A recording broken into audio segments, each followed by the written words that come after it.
Voilà, et c'est avec Édouard Fritsch que l'on va commenter entre autres cette actualité. Édouard Fritsch, Yorana.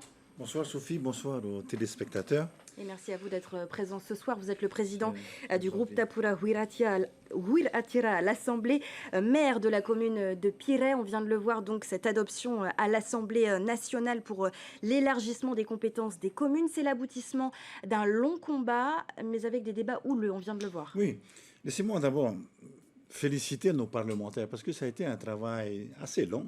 Hein. Il fallait convaincre. Et aujourd'hui, donc, c'est chose faite. Y compris Mme Arbelot. Je pense que effectivement, elle était le perroquet du président. Elle est venue dire à l'Assemblée nationale ce que le président Moïse Bourderson souhaitait au sujet de cette loi. Mais il ne faut pas se tromper. Nous ne courons pas après les compétences. Nous en avons suffisamment. Mais ce qui se passe aujourd'hui, c'est que nous nous occupons de nos jeunes, nous nous occupons de nos personnes âgées, nous nous occupons de sport et nous n'avons pas le droit. Donc cette extension de la loi va permettre de sécuriser le travail des maires dans les communes. Et je pense en particulier à ces communes éloignées, parce que les communes éloignées n'ont pas la direction des affaires sociales, n'ont pas la direction de la jeunesse et des sports chez eux. C'est Tavana qui fait tout. La députée Myriana Redarbelot, qui a donc toujours affiché son opposition à ce projet de loi, elle pose notamment la question des moyens mis à la disposition des communes pour exercer ces compétences. C'est tout de même une inquiétude, notamment pour les plus petites communes. Qu'elles ne disent pas n'importe quoi. Les maires ne courent pas, c'est pas un problème financier, les maires ne courent pas après de l'argent. Les maires courent après une sécurité dans les réalisations qu'ils font dans leur commune. Ce n'est pas une question de finance. Et je crois qu'effectivement, M. Moïse Bourderson se bat parce qu'il craint que le partage de compétences derrière veut dire partage de financement, parce qu'effectivement, c'est le pays qui finance ces compétences. Mais vous savez, nous faisons tout ce travail avec ce que nous avons, ce dont nous disposons, et nous n'en demandons pas plus. Alors, toujours selon Myriana Redarbelot, je la cite, l'autonomie n'est pas un jouet électoral. Autrement dit, cette adoption tombe à quelques mois des élections municipales. Ce n'est pas un hasard du calendrier. Je lui demande de regarder l'histoire de ce pays. Cette demande des maires date d'au moins 10 ans. Ils ont commencé déjà à mon époque, et nous avons effectivement beaucoup discuté. Et 46 maires sur 48 sont demandeurs aujourd'hui. Il y a quand même un problème quelque part. Aujourd'hui, les deux maires qui se sont retirés, on sait que Oscar Temarou, bien oui. sûr, l'a fait. Bien sûr. Anthony Giros. Bien sûr.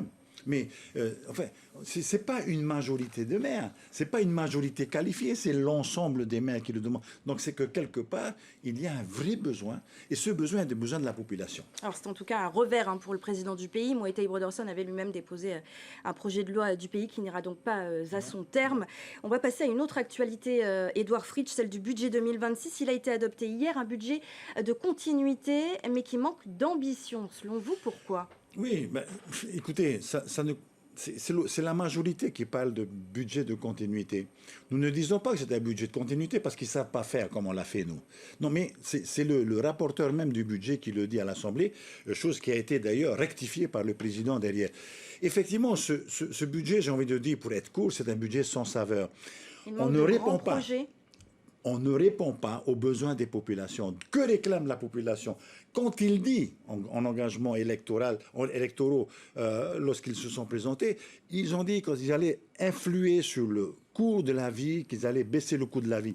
Qu'est-ce qu'on entend dire à l'Assemblée? Je ne plaisante pas, mais à l'Assemblée de Polynésie, on nous dit on va mettre 4-5 milliards pour construire des pistes cyclables et ça va intervenir sur le coût de la vie. Vous pouvez m'expliquer ce qui se passe? Personne n'a rien compris, mais on en est à ce point-là. Et les moyens qui sont mis en place aujourd'hui ne viennent pas justifier justement ce que dit le gouvernement. Je pense qu'il y a une déconnexion entre la campagne électorale et les engagements que le gouvernement a pris avant les élections et ce qui se passe aujourd'hui.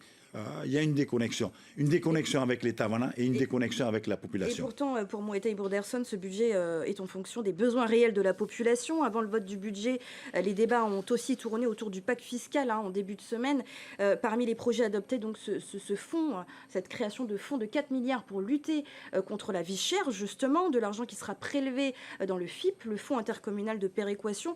Selon vous, ça va diminuer le dispositif de fonctionnement des communes? Vous êtes inquiet? Eh bien, bien sûr, la mesure qui est prise pour alimenter ce fameux fonds de 4,5 milliards est prise sur les taxes du pays et sur lesquelles les communes ont une partie de ces taxes, 17% de ces taxes. Ce que fait le gouvernement aujourd'hui va réduire de 800 millions le FIP pour le pays, pour les communes à terme. Mais c'est énorme pour nous. Et effectivement, le FIP vient financer pratiquement la moitié du budget de fonctionnement Il y a combien des d'argent au communes. total dans le FIP? Oh, dans le FIP, on doit être là, pour l'année prochaine, on va être aux alentours de 20 milliards. C'est énorme.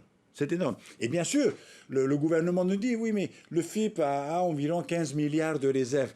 Mais vous savez que si on a de la réserve, c'est parce qu'on voit loin. C'est parce qu'on veut se préserver, se prémunir face à de futures crises qui peuvent se... Lorsque la crise de 2010 est arrivée dans le pays, nous n'étions pas préparés. Ça a coûté cher aux communes, pratiquement 2 ans d'inaction. Bon, le ministre de l'économie entend tout de même, explique tout de même que si la création de ce fonds met en difficulté le FIP, il pourrait revoir son dispositif. Est-ce que cela ne suffit pas à vous rassurer un peu?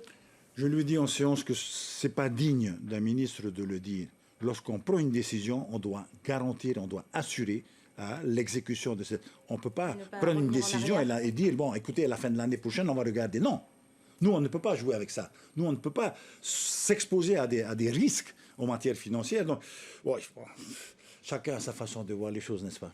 Alors, la séance s'est poursuivie cet après-midi, Édouard Fritch, avec des débats houleux sur votre proposition d'interdiction des essais contre les essais nucléaires. Vous avez même quitté l'hémicycle. La séance a été suspendue. Finalement, la résolution a été retirée pour un sujet finalement qui devrait faire l'unanimité. Que s'est-il passé? Depuis 2021, avec Recotica, avec ma demande de pardon à l'Assemblée de Polynésie, où effectivement j'ai reconnu que nous avons menti sur les essais nucléaires. Le président Sarkozy l'a fait, enfin tout le monde l'a fait derrière.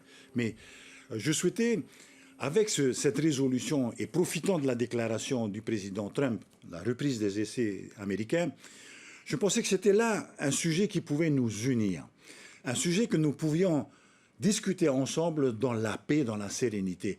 Et en fin de compte, cet après-midi, on découvre que le Tavini Huiraatira revient avec des insultes sur la France. Enfin, la France en a pris plein la figure et ce n'est pas ce que je recherche. Je ne veux pas que cette résolution devienne un sujet de division. Bien au contraire, puisque nous, les autonomistes, nous voulons en parler, nous voulons apporter notre pierre à l'édifice de la paix.